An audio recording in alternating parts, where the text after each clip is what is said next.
Hello friends, आज हम लोग हिमाचल प्रदेश हाई कोर्ट के रिसेंटली आए हुए एक इम्पॉर्टेंट जजमेंट के बारे में जानेंगे, जिसमें उसने हेल्ड किया है कि FIR is no bar to compensate appointment. यानी कि अनुकंपा नियुक्ति पाने के लिए अगर किसी के खिलाफ एफआईआर तो उसके बेसिस पर रिजेक्ट नहीं कर सकते उसकी कैंडिडेचर को।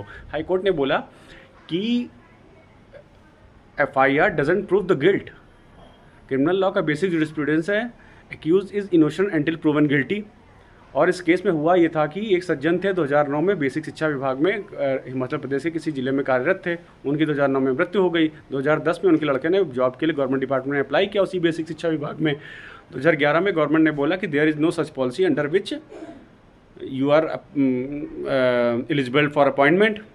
उसके बाद वो डिपार्टमेंट्स उनकी एक लंबी लीगल जद्दोजहद चलती रही। 2016-19 में डिपार्टमेंट ने रिकन्सिडर किया उनकी एप्लीकेशन को। 2021 में डिपार्टमेंट ने एक सूची जारी की जिसके तहत उनको जॉब मिलने की लिस्ट में उनका भी नाम था। 2021 में लिस्ट में उनका नाम तो आया, लेकिन उनको जॉइनिंग लेटर नहीं मिला। 1 साल 2 साल 4 साल बीत गए। फिर उन्होंने हाई कोर्ट में केस डाला।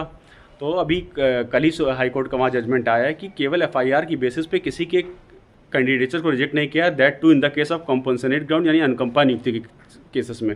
और एफआईआर काफ़ी छोटे सेक्शन में थी, 323 325 आईपीसी ओल्ड लॉज के तहत, जिसमें हर्ट और कॉजिंग ग्रीवियस हर्ट होता है। और उसमें एफआईआर के जो फैक्ट नरेट कर रहे थे वो मतलब पर्सनल अल्टरकेशन में ही उनका कहीं एफआईआर हो गया था, आपस में बातचीत से झगड़ा हुआ छिटपुट।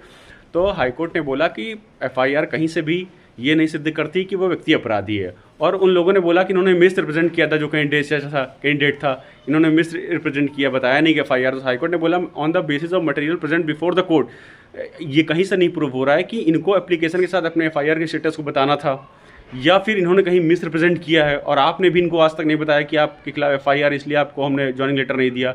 अब आप कोर्ट में आके ये बात बता रहे हैं। तो हाईकोर्ट ने इन सब कंटेंशंस को रिस्पोंडेंट साइड यानी स्टेट के साइड के कंटेंशन को रिजेक्ट करते हुए ये बोला कि एफआईआर के ही बेसिस पे किसी भी अनुकंपा नियुक्ति केस को रिजेक्ट नहीं कर सकते हैं, उनको नौकरी मिलेगी। और हाईकोर्ट ने उस पर्टिकुलर कंसर्न डिपार्टमेंट को आदेश जारी किया। तो ये काफ़ी हमारे आपसे रिलेटेड है। आसपास कभी किसी गवर्नमेंट डिपार्टमेंट में ड्यूरिंग द जॉब डेथ हो जाती है तो उनके बच्चे या वाइफ उस डिपार्टमेंट में अनुकंपा नियुक्ति के तहत एलिजिबल होते हैं। तो FIR is not a big deal.